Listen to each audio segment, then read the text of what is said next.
భారత రాజ్యాంగ నిర్మాత బడుగు బలహీన వర్గాల పెన్నిధి అయిన డాక్టర్ బిఆర్ అంబేద్కర్ కు గౌరవాన్ని ఇనుమడింపజేసేలా భావితరాలకు గుర్తుండేలా ఏపీలోని విజయవాడలో 125 అడుగుల ప్రతిమ ఏర్పాటు శుక్రవారం ఆ విగ్రహాన్ని సీఎం ప్రారంభించి జాతికి అంకితం చేసిన సందర్భంగా వైసీపీ నాయకులు చిన్నబాబు మాట్లాడుతూ ఈ ఘట్టం చరిత్రలో చిరస్థాయిగా నిలుస్తుందని అన్నారు. పట్టణంలోని 6-7 వార్డుల్లో ప్రజానీకంతో అంబేద్కర్ విగ్రహ ప్రతిష్టకు తరలి వెళ్తున్నామని అన్నారు. రాష్ట్ర ముఖ్యమంత్రి దార్శనికతకు, దళిత బలహీన వర్గాలపై చిత్తశుద్ధికి ఇది నిదర్శనమన్నారు. సామాజిక న్యాయాన్ని అమలు చేస్తూ బడుగు బలహీన వర్గాల చిరకాల ఆకాంక్షలు నెరవేరుస్తున్న ముఖ్యమంత్రి జగన్మోహన్ రెడ్డికి ఆయన కృతజ్ఞతలు తెలిపారు.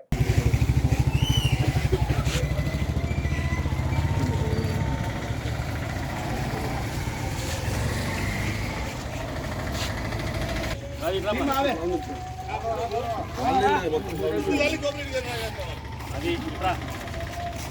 వాయిస్ రాది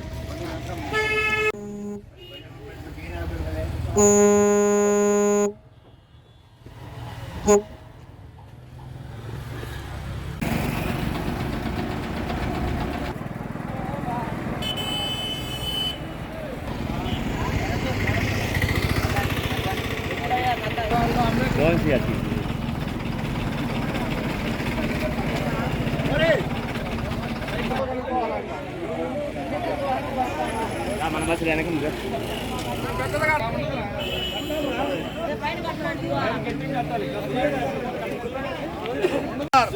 జోహార్ బిఆర్ అంబేద్కర్, జోహార్ బిఆర్ అంబేద్కర్.